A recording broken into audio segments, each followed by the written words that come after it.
Guys, just in case you were wondering about, possibly, about how I take care of my water barrels, I've probably made a video about it, I don't know how many times, but that's how I do it.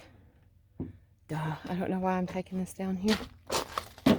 Anyway, when they get close to empty, or if I fill my water tank, I will go ahead and wash them out. Whew, I'm burning up. Granted, I have not felt like doing that for a little bit, so it hasn't been done in a little bit, but I'm running out of energy now. At least my heart isn't racing, but I had the energy to do it today, so I went ahead and did it today while I was gotta get my breath, while I was pumping my water and everything. So I gotta put away my pump, and then I may work on some t-shirts. I don't know. Now, I'm not going to show you guys my camper because lately it has been a really bad mess, but I am going to show you that I also take some of this, which I used to pressure wash my friend's house. And this is really gross, but anyway, it's a shot of my toilet. So I put a very generous amount of this in there because, I mean, this is heavy duty, you know. You can get this for like $10 at Lowe's, a big bottle of this, and I bought this back in, I think it was the fall when I was doing that pressure washing job with Thomas. So I bought this then, and I've been using it all winter. So basically what I do is put a generous amount in there after I have dumped my tanks. And I'm not going to do a video of me dumping my tanks. I think it's disgusting. So I just basically put my gloves on and dump my tanks, guys. There's plenty of videos out there from YouTubers who do that sort of thing. And I hope I don't drop my phone in the toilet. So, I am going to get my little cameras back out and charge them up. I did check to see that they both work. I've got Joey. Any of you guys that have been with my channel for a long time knows Joey. So what I do actually with this is I fill it all the way up. Let me back off. So I fill it all the way up with a generous amount of water, and that's what I put into the system, so that anything that goes in there on top of that, it's going to have all this.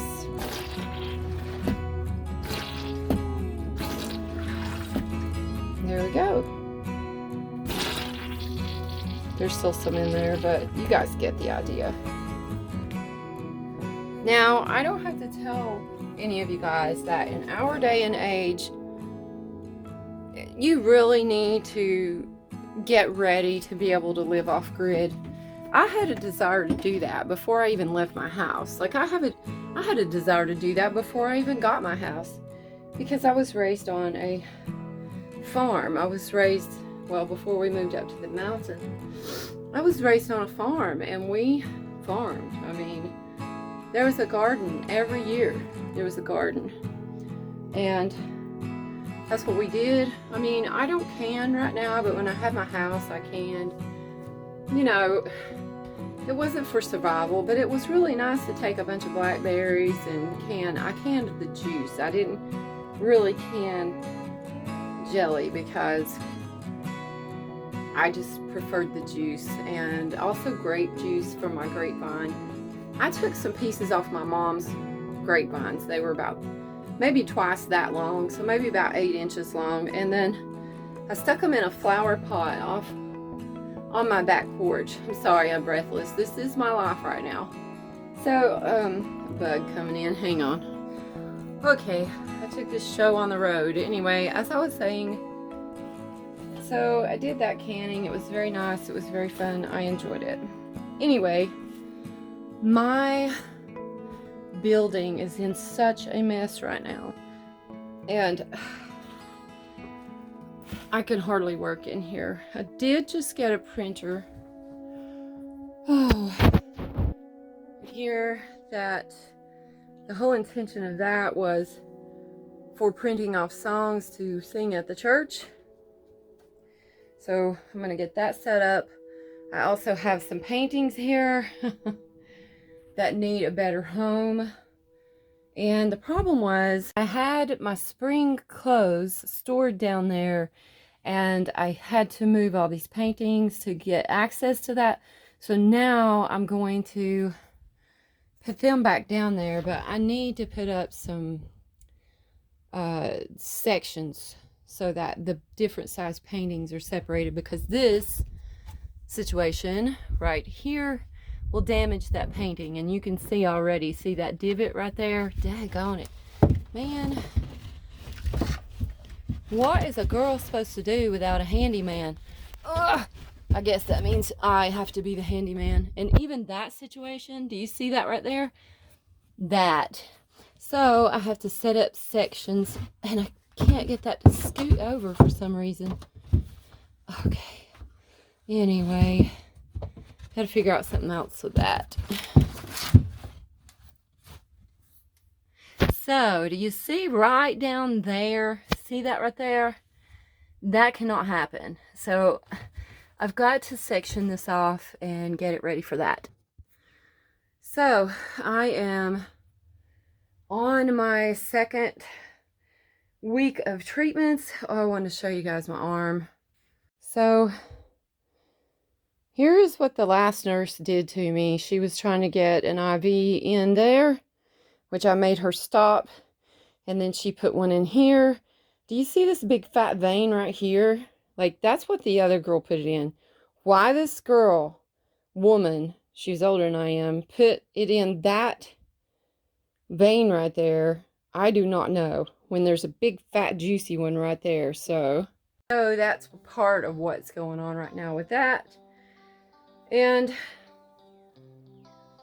so Thomas has been paying the upfront cost because I do not have insurance. I'm gonna be honest with you guys, I don't believe in insurance. Insurance is a rip-off job. You might as well go to the mafia if you want to be covered. I mean, insurance is a rip-off. I don't do insurance.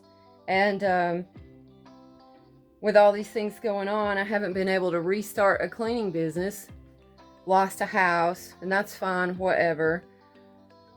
So, I got the bills today from the leftover payments.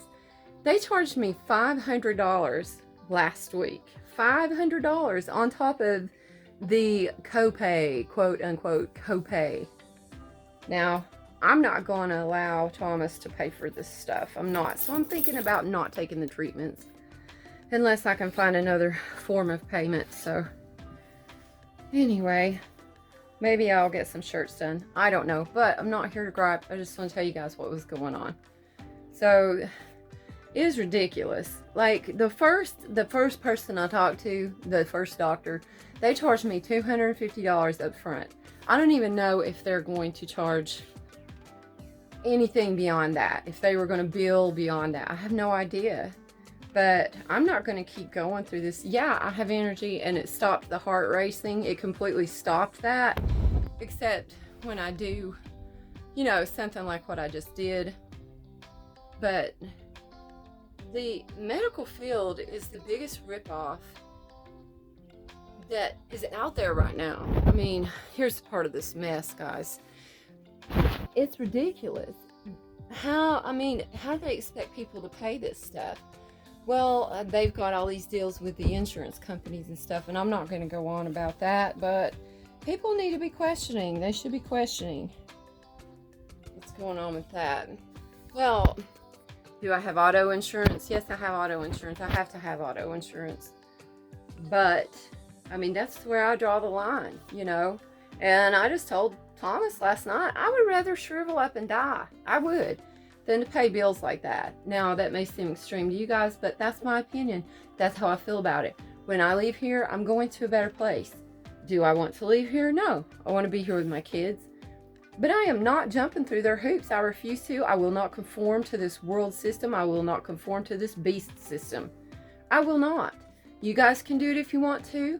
You can bash me if you want to. I don't care. I don't care. But no, not going through it. But yeah, I'm going to clean up this mess. So I'm going to let you guys go.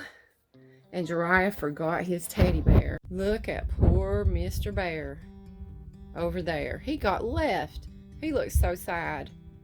He looks so sad. Jiraiya left him here. Oh yeah, I've got to sew him up. That's why he's here. I forgot about that. Got to sew him up. Look at this. He's got a broken neck. We got to fix him. Okay, Mr. Bear. I'm going to get you fixed. I'm going to fix you today. So I have to go. I have to fix Mr. Bear. He's in bad shape. Look at that. Poor guy. Look at that. So, guys, I'm going to fix this bear. I'll talk to you soon.